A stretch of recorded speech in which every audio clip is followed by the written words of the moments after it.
gracias, Pica, por invitarme a esta charla con ustedes. Para mí es un honor estar aquí invitada y compartir un poco de mi historia, abrir mi corazón y porque de una forma yo tampoco soy lo que se considera o soy lo que se considera diferente.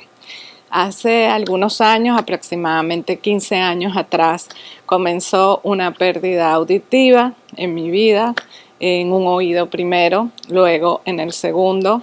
Fue algo sorpresa después de tantos años de escuchar perfectamente bien. Esa discapacidad que nos agarra a todos por sorpresa en muchas ocasiones, tenemos la opción de enfrentarla y tratar de vivirla de la mejor forma posible, y es la selección en la vida que yo escogí. Por eso para mí esta causa y esta plataforma Aspica es algo que significa mucho, porque es una forma de conectar con otras personas, de sentirnos que no estamos solos y que podemos de alguna forma hacer sentir a otros cómo es nuestra vida. Quiero comenzar contándoles que lo que yo hago y lo que he hecho por muchos años soy productora de televisión, compro y vendo contenido para los diferentes canales de televisión hispanos. Es lo que he hecho 25 años de mi vida, con éxito, gracias a los maravillosos clientes que siempre me han apoyado y que, por cierto, han estado conmigo en este camino que les voy a contar. Hace 15 años, de una manera sorpresiva, tenía que volar muy temprano a un viaje de negocios donde estaba en Bogotá de visita, y no escuché la llamada de despertar que los hoteles te hacen. Llamo para reclamar por qué no me llamaron y me quedé dormida. Cuando sube la persona del hotel a probar el teléfono y dice delante de mí: el teléfono está funcionando perfectamente, no sabemos qué fue lo que pasó. Digo, imposible, aquí no ha habido ningún sonido. Siguen haciendo las pruebas y ahí es donde me doy cuenta por primera vez que había perdido lo que se llaman las frecuencias agudas. Nosotros tenemos en nuestro rango auditivo lo que son las frecuencias graves, frecuencias medias y frecuencias agudas. La primera frecuencia que yo perdí son esos tonos muy agudos, como un timbre, un ring de un teléfono. De resto, mi audición estaba lo que llaman normal. Ahí empieza ese camino que realmente me sorprende, porque me doy cuenta que no solamente no escucho los tonos agudos, sino que el entendimiento de algunas voces, como son las voces de mujeres, se me empiezan a hacer más difícil que las voces de hombres, que son sonidos más graves. Durante todo ese proceso, debo decir que ahora soy parte de una asociación que es la Hearing Loss Association of America. Me tocó muchos años encontrarlos, es el non-profit más grande de los Estados Unidos. Hoy en día soy parte del board de la asociación y básicamente fue impresionante el que no hay la información. Muchas veces nos encontramos en la vida con una discapacidad, una sorpresa, algo que no podemos comprender, como en este caso en mi vida, y no hay la información. Por eso estas cosas como las que está haciendo Aspica son indispensables, porque a mí me tomó muchos años encontrar las outlets, por llamarlo así, de dónde pueden estar esas personas que estaban viviendo lo mismo que yo estaba experimentando, y no los encontraba. Por años, diferentes citas con audiólogos, médicos, doctores, y en ese proceso mi audición iba empeorando hasta un punto donde pasaban los años y mi entendimiento cada día, nosotros en la pérdida auditiva lo llamamos un drop auditivo. Puede ser un día que amanecimos, puede ser un día que estamos aquí conversando y de repente tú sientes en uno o en tus dos oídos un drop, una caída, una sorpresa, y te das cuenta que has perdido un porcentaje grande o pequeño de tu audición. Y siempre ahora yo doy mucho tutoría a personas que pasan por este proceso y le digo que ese proceso hay que vivirlo y hay que tomarse ese morning que de alguna manera es como un duelo que tú tienes que pasar porque dices, wow, ayer escuchaba de esta forma y hoy de repente no es lo mismo. Muchas personas pierden la audición súbitamente. En este caso, mi caso y el de millones de personas en el mundo, es un proceso que va poco a poco pasando en diferentes años de tu vida. Y durante ese proceso yo experimenté algo que es lo que quiero compartirles con ustedes hoy, que en los primeros años de esa experiencia decidí esconder lo que me estaba pasando y con los años descubrí que el término correcto se llama self-stigma. Eh, Perdonen muchas veces mi bilingualism, pero ya llevo muchos años en este país, en Estados Unidos, y a veces digo las palabras en inglés y en español. Durante ese proceso yo escogí esconder mi situación ante mis compañeros de trabajo, ante muchas amistades, ante gente con la que tengo relaciones de negocio, y realmente fue un proceso que con los años y cuando descubrí que estaba equivocada en tomar esa postura, dije, wow, cuánto trabajo he pasado los últimos años de mi vida por no enfrentar esta situación, por no decirle a la gente que respeto en los negocios, que estimo, muchas amistades, estoy viviendo esto, y de una manera sentir que eso iba a perjudicarme o iba a hacer que me vieran diferente, y estaba tan equivocada. Porque realmente fue todo lo opuesto. Durante muchos años mi familia me ayudó a manejar esta situación, mi hermana, que es parte de mi negocio, enfrentarnos con los clientes cuando tú no estás escuchando de la misma forma que tú escuchabas antes y de paso no decirlo. Hasta que el proceso se fue poniendo cada vez peor y decido ver si había alguna asociación, si había alguien con quien yo pudiera hablar que estuviera experimentando lo mismo que yo estaba viviendo. Ahí descubro el Hearing Loss Association of America. Casualmente su convención anual era en Washington en pocas semanas. Convenzo a mi familia a que vayamos a la convención, y cuando llego a Washington para mí fue una experiencia que cambió mi vida, porque encontrarme ahí con cientos de personas, miles de personas que sentían lo mismo que yo, que sentían que tienen que pararse delante de mí para yo poder leer los labios, que las expresiones visuales son indispensables para yo entender a otro ser humano mejor, y que estábamos hablando las mismas cosas. Fue una experiencia que cambió mi vida. Y yo creo que eso es exactamente AFICA. Los padres, las familias, los amigos, las personas que pueden conectar y entender, esto es lo que yo vivo en mi casa, o esto es lo que yo como ser humano experimento todos los días, y no estoy solo ahí, y no soy la única persona que vive esto. Yo creo que eso cambia la manera en que tú enfrentas cualquier reto que la vida te ponga. En este caso, uno de los primeros workshops a los que asistimos en la convención hablaba justamente del tema del self-stigma.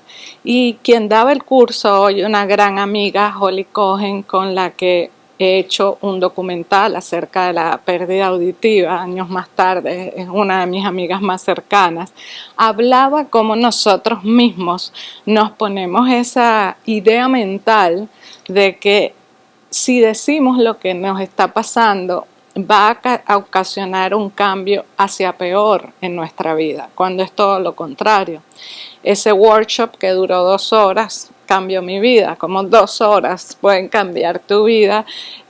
regreso de Washington y decido hablar con todos mis clientes, hablar con todos mis amigos y decirle, mira, estoy viviendo esto. Ya en ese momento la pérdida auditiva en un oído solo escuchaba en un oído el 20% y en el otro oído escuchaba solo un 40%. Prácticamente eso hace que si yo estaba en un ambiente de ruido no escuchaba la palabra absolutamente nada.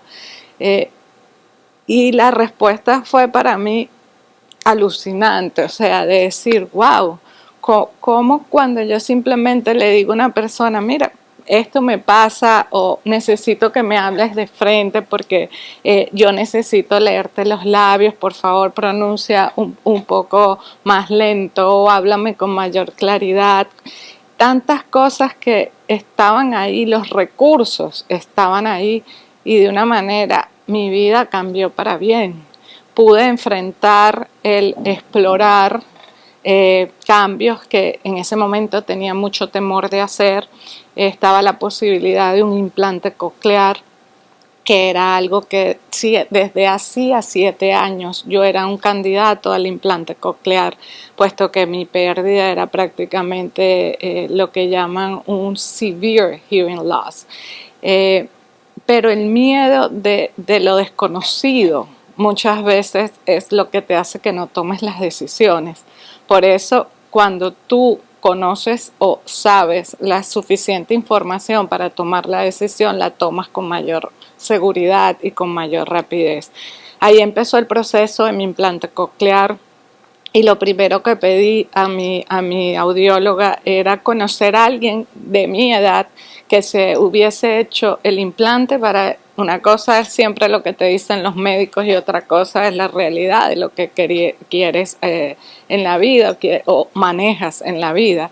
Y en mi caso específicamente, yo quería funcionar en el mundo auditivo como millones de personas. Hay 400 millones de personas en el mundo con pérdida auditiva. En los Estados Unidos solamente hay más de 200 millones de personas con pérdida auditiva.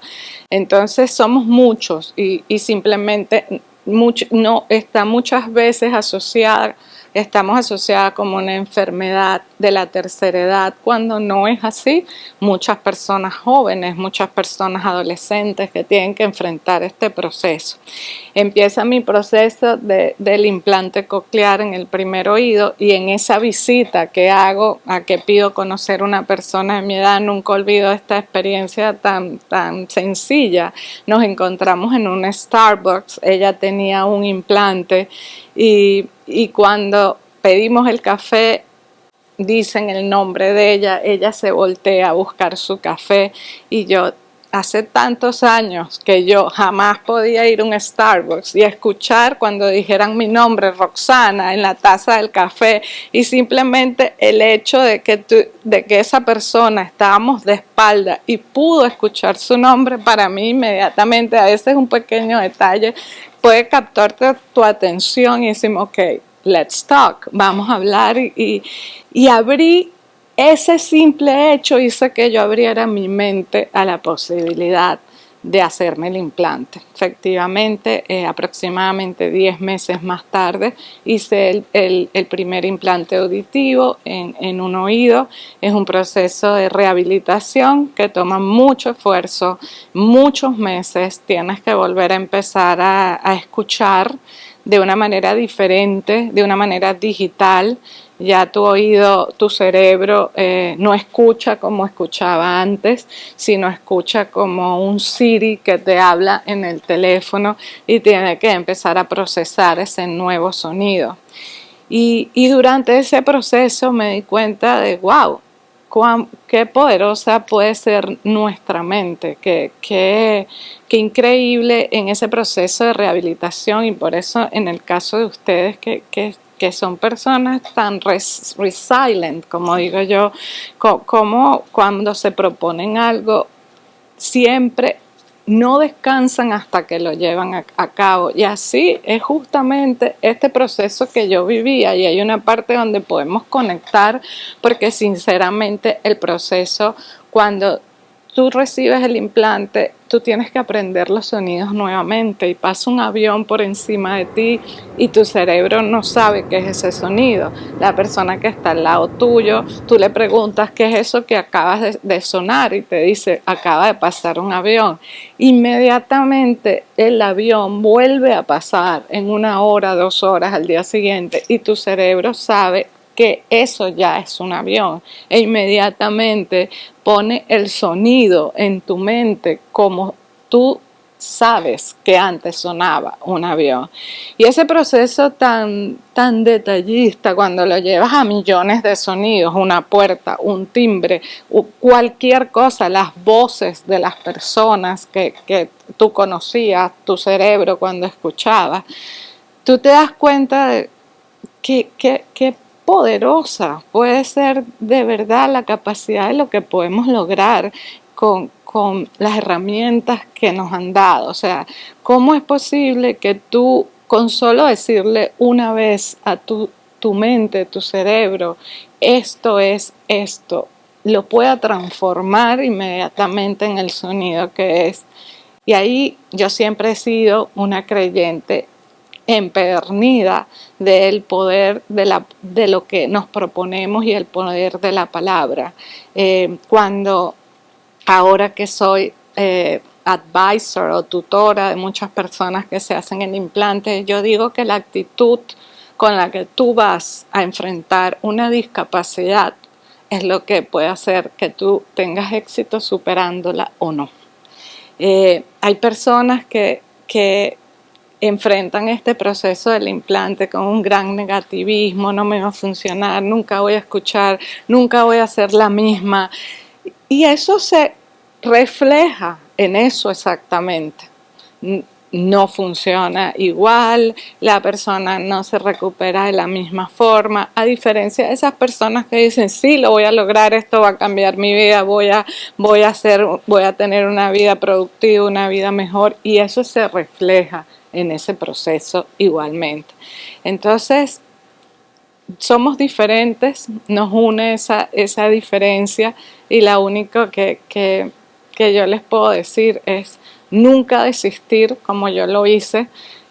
Desde el proceso de mi primer implante han pasado 4 años, el segundo hace 2 años, justo antes de que nos encerraran en la pandemia, y hizo mi rehabilitación en el segundo oído más difícil porque al estar encerrados no teníamos la influencia hacia todos esos sonidos que son normales al salir a la calle, y hizo este proceso de rehabilitación de mi segundo oído más lento que el segundo, pero sin embargo buscaba los recursos, los buscaba online, trataba de ver en la computadora cómo podía hacer esa rehabilitación de la manera más real.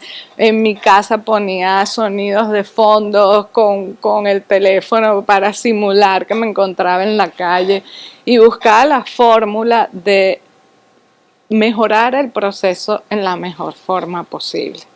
Y hoy en día, agradecida de las personas que me han apoyado, acabo de terminar un documental que me encantaría a todos que vieran, se llama We Hear You, Now Hear Us. Es básicamente un documental en 1 hora. Hemos hecho estreno en muchos festivales importantes del mundo. Estamos como semifinalistas este año. Esperamos pronto tener buenas noticias. Y básicamente es compartir la experiencia y el awareness de lo que significa cuando no eres una persona considerada normal, que para mí eso es un término que yo en lo personal no me gusta, no lo utilizo. Creo que si vamos a usarlo, todos somos anormales, todos de alguna manera tenemos algo maravilloso. ¿Por qué? ¿Quién determina qué es lo normal o no normal? Para mí, lo que yo soy y lo que me pasó en la vida es para hacerme la persona que soy hoy. Hoy en día Tengo mi propia empresa, manejo una cartera de clientes de más de 200 clientes, tengo interacción con mis clientes, viajo por el mundo nuevamente, soy jurado de la Academia Internacional de los Emmy, soy parte de la Asociación de Mujeres de la Industria Audiovisual más grande de América Latina, y son todas cosas que he hecho porque el sentido de pertenencia es algo muy importante en la vida. El sentido que tú perteneces a algo, de que esto que está creando Aspica, soy parte de algo, algo más grande que yo, algo más grande que lo que yo experimento, sino somos parte de algo a lo cual pertenezco no solamente yo, sino una comunidad. Y eso es lo que nos hace crecer como personas, como seres humanos, como profesionales, y nos hace que tengamos éxito en la vida. Y ojalá que mi historia de alguna manera pueda ayudarlos. Muchos de ustedes, a quienes conozco, me inspiran a mí a seguir adelante. Yo creo que la inspiración es un proceso vital para, para poder enfrentar todas las retos y dificultades de la vida. Gracias, Aspica, por inspirarme a este momento de compartir mi vida con ustedes y por invitarme a esta charla maravillosa. Gracias, Rita, y gracias a todo el equipo detrás de esto. De verdad que están haciendo algo maravilloso.